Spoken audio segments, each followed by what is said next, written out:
السلام نے فرمایا میں آخری نبی ہوں، اور آپ نے مثال دے کے یہ بات بیان فرمائی۔ آپ نے فرمایا جس طرح ایک خوبصورت محل ہوتا ہے اس کے اندر ایک اینٹ کی کمی ہوتی ہے، اور وہ آخری اینٹ میں ہوں، میں نے وہ محل مکمل کر دیا، خوبصورت کر دیا، مکمل ہو گیا۔ میرے بعد اب قیامت تک کوئی نبی نہیں آئے گا۔ انا خاتم النبیین لا نبی بعدی، میں اللہ کا آخری نبی، آخری پیغمبر ہوں، میرے بعد کوئی نبی نہیں آئے گا۔ ہاں جھوٹے نبی آئیں گے، نبوت کا دعویٰ کریں گے، لیکن وہ کذاب ہوں گے، وہ جھوٹے ہوں گے۔ صلوات و سلام کی ختم نبوت کا کام جس نے بھی کیا، اللہ تعالیٰ نے اس کے مقام کو بلند کر دیا۔ نور الدین زنگی سوئے ہوئے ہیں، وہ خواب دیکھ رہے ہیں، حضور خواب کے اندر آئے، حضور نے فرمایا کہ دو کتے مجھے تنگ کر رہے ہیں، میرے سامنے کر دیے۔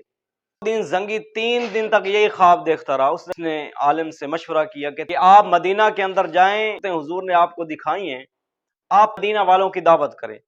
نور الدین زنگی مدینہ پہنچ، پورے مدینے والوں کی دعوت کی۔ دعوت کے اندر سارا مدینہ جو ہے وہ شریک ہوا۔ نور الدین زنگی دروازے پر کھڑے ہو گئے، جو بندہ بھی دروازے سے داخل ہوتا نور الدین زنگی اس کی شکل دیکھتے۔